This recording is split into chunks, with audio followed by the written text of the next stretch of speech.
Number 3, accept reality. Here's something I know that helped me out to deal with reality in everyday life, especially growing up in poverty. I had to accept that there's good, bad, and in between that exists in the world.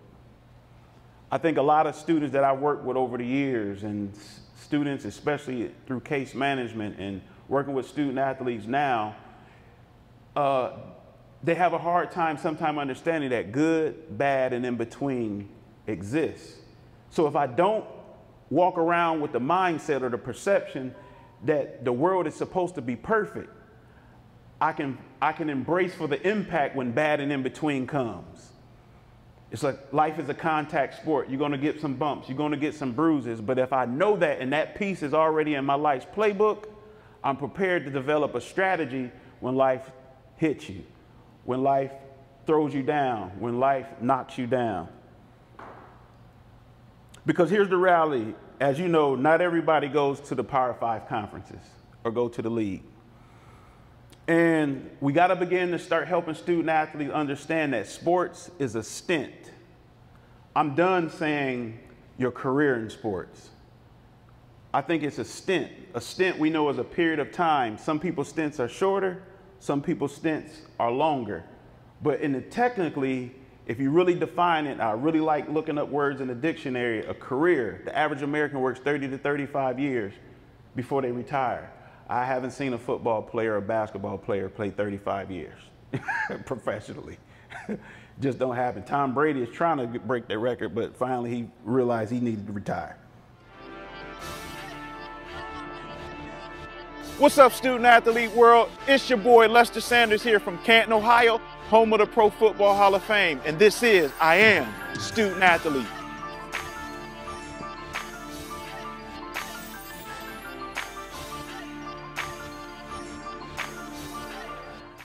The year is 1995, week 10, Canton McKinley game. The clock, 0, 0, 0, 0. McKinley beats Massillon 24-21. I had 11 tackles, 1 interception. I picked off the coaching quarterback guru, George Whitfield. I had 5 assists. Done. See, now let me backtrack. I'm a kid that grew up in a single-parent home with the support of both sides of his family. I remember the days on 5th and Walnut to get food stamps in the rain, sleet, or snow. I remember the decision that I made that between 7th and 9th grade, you know, LeBron is famous for his decision, but I made a decision between 90 and 93 that I was going to ride in this vehicle called being a student athlete. Because growing up, going to Hartford, leaving Belton Elementary, I'm dealing with the death of my cousin Larry that just got killed in a botched drug deal. 2 classmates while at Hartford in class on Friday, but they didn't make it back to class on Monday. And I hit 10th grade. I'm 5'7", 155. Off season. I'm putting in work in the weight room. I'm going hard. I'm doing what I got to do. I'm eating my vitamins. I'm eating my spinach. I'm eating my Wheaties. 11th grade, 5'7", 168. I'm eating more spinach. I'm eating protein. I'm drinking protein shakes, protein powders, anything I can do. Senior year, 5'7", 178. But one of my classmates, Jay Keys, he keep growing. He's getting taller.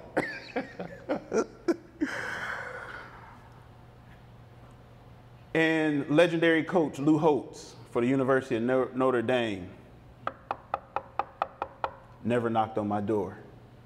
See, I didn't know that my safety, I would say safety idol, the guy I looked up to, that was a teammate of Jerome Bettis, his name was Jeff Burris, who played several years in the league. But while going through the process, nobody told me that Jeff Burris was 6 foot. I was missing some information. I was a preferred walk-on at Kent State. Had a couple other Division I non-scholarship offers, a couple Division II, Mount Union was one of them. But at the end of the day, narrowing it down, I walked on at Kent State because my mom couldn't fit the bill at a private university by herself. So the question becomes, what do you do now that football is over? I tear my meniscus in the East-West All-Star game. I get 2 knee surgeries at Kent State, and now it's time to hang it up. I watched Randy Moss put on a clinic. Kent State and Marshall. He was doing stuff to our best players that I'm like, oh my, I think I need to go pro in something other than sports. So the question becomes, what do you do when the game is over? And I like that Jay has started this organization, the WIN Project, to help student athletes throughout the process. Over the last 3 to 5 years, more information is going out, but it's so many more students that need to be affected or influenced or empowered. NCAA.org lists that there's 7.5 million student athletes nationwide. We need more people because it's not enough work for a few people. I mean, it is too much work, excuse me, for many people. So we're dealing with this topic of depression and mental health. What do you do when the ball drops, when it's over? Mental health relates to the well-being of one's mental state. Mentalhealth.gov states that mental health includes our emotional, psychological, our social well-being. It affects how we think, feel, and act. It also helps determine how we handle stress, relate to others, and make choices.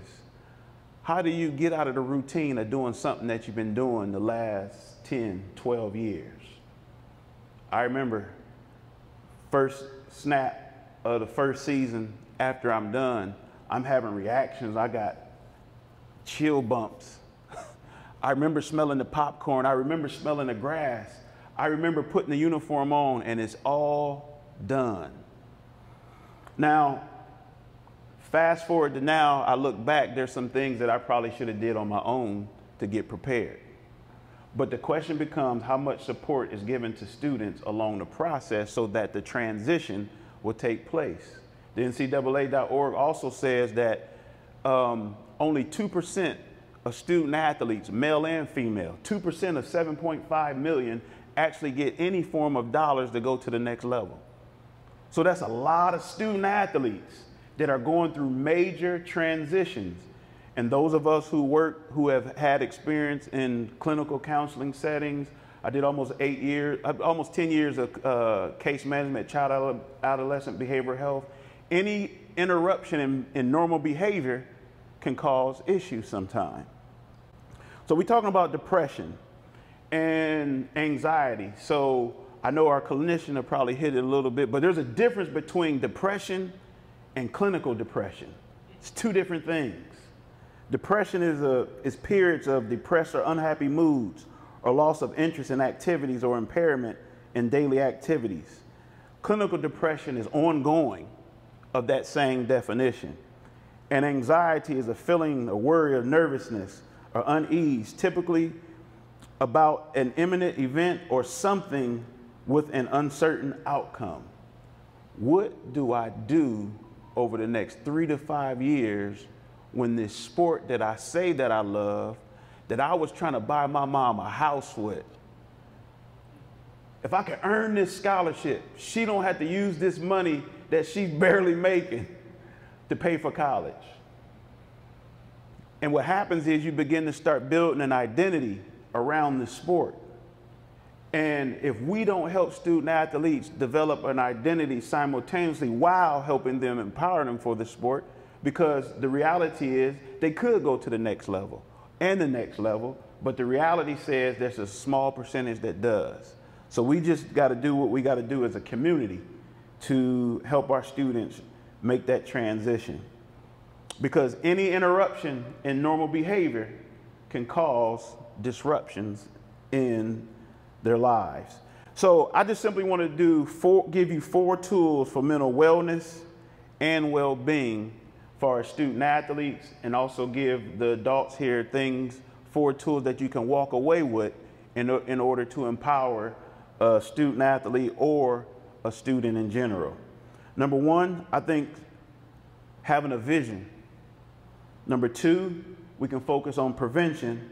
Number 3, we got to help student athletes accept reality. And then number 4, empower them to go ahead and get help if they need it. So a vision. Vision is seeing where you want to be in the future, helping them tap into their purpose or passion. For me, vision gives us options or a playbook. I promise you, if you go into a game and you only got 3 plays in your playbook and the team got 50 plays, they have the advantage. So for so long in certain communities, the 1 or 2 plays that was in students' playbook is sports, but not realizing that there's thousands of other opportunities for you because that sports option is very limited. So how do we help students develop a vision outside of sports? How do we see them finding a purpose, their talents, their gifts, and their abilities outside of the sport? And I like what Jay focuses on is, if you like sports so much, there's a whole economy around sports that you can still stay connected. So we got to help students develop a vision, because when that sport for that 98% is taken away, and then when you look at a sport like football, where 99.5% are done, if they have a vision, now they got constructive options to take versus downward spirals if I don't have any help finding out what are my next steps. So vision opens the door about where they can see their life going in their 20s, their 30s, their 40s, and 50s. Number 2, prevention. How do we help student athletes see that they're more than an athlete? Last time I checked, Uncle Howie, I've never seen a 55-year-old running back. I'm 46. You can't pay me to run into nobody right now. Stuff take too long to heal. I was playing a pickup game at Malone University. I caught a pass. Amber, I caught a pass and stubbed my ring finger. It took me a whole year to be able to wear my wedding ring. 1 whole year I'm walking around with no ring on. You can't pay me to do it right now. But if we can get athletes to begin to see that we are more than athletes, that athletes is just a slice of the pie. Being an athlete is just a small piece of the totality of the puzzle of your life. That starts also with helping them to develop an identity, or at least echoing the information that they need along the way. Bobby Knight said, the will to succeed is important, but what's more important is the will to prepare. Are we helping them prepare to be well-rounded young men and young women so that they can see the multitude of options that they have available to them now, especially in 2023 and beyond, when you have all these technology. The world is actually small with technology. And so we got to be able to help them see, how do they get prepared? How do we help them see that they need to prepare holistically for the game of life and not just for the sports? Number 3, accept reality. Here's something I know that helped me out to deal with reality in everyday life, especially growing up in poverty. I had to accept that there's good, bad, and in between that exists in the world. I think a lot of students that I've worked with over the years, and students especially through case management and working with student athletes now, they have a hard time sometimes understanding that good, bad, and in between exists. So if I don't walk around with the mindset or the perception that the world is supposed to be perfect, I can embrace for the impact when bad and in between comes. It's like life is a contact sport. You're going to get some bumps. You're going to get some bruises. But if I know that and that piece is already in my life's playbook, I'm prepared to develop a strategy when life hits you, when life throws you down, when life knocks you down. Because here's the reality. As you know, not everybody goes to the Power 5 conferences or go to the league. And we got to begin to start helping student athletes understand that sports is a stint. I'm done saying your career in sports. I think it's a stint. A stint we know is a period of time. Some people's stints are shorter, Some people's stints are longer. But technically, if you really define it, I really like looking up words in the dictionary, a career, the average American works 30 to 35 years before they retire. I haven't seen a football player or a basketball player play 35 years professionally. Just don't happen. Tom Brady is trying to break that record, but finally he realized he needed to retire. And then accepting the reality of answering the question of who are you without the ball in your hand. Number 4, we got to help students know that it's okay to get help. Help does not make you weak. Help does not make you look like less of a person. But the reality is help will actually make you stronger. We need help to deal with any off the field or court issues, adversity, drama, hurts, pains, trauma, loss, and dysfunction. Because why? Athletes are not just athletes, they are human beings. They have real lives and real experiences. I have what I call the Jim Harris athletic trainer model. If you know Jim Harris, he was a longtime athletic trainer at Canton McKinley. Jim Harris was prepared that if a kid has a boo-boo on the field or court, all the way if they had a heart attack on the court. And so I try to tell student athletes that if you play sports and you twist your ankle, what would you do? Oh, I'll go to the trainer and get some tape and see if I can keep working. Oh, what if you have a bruised forearm? What would you do? Oh, I'll just get a pad and put over my forearm and keep playing. So if you would do that in sports, what's wrong with getting help for what's going on inside your mind?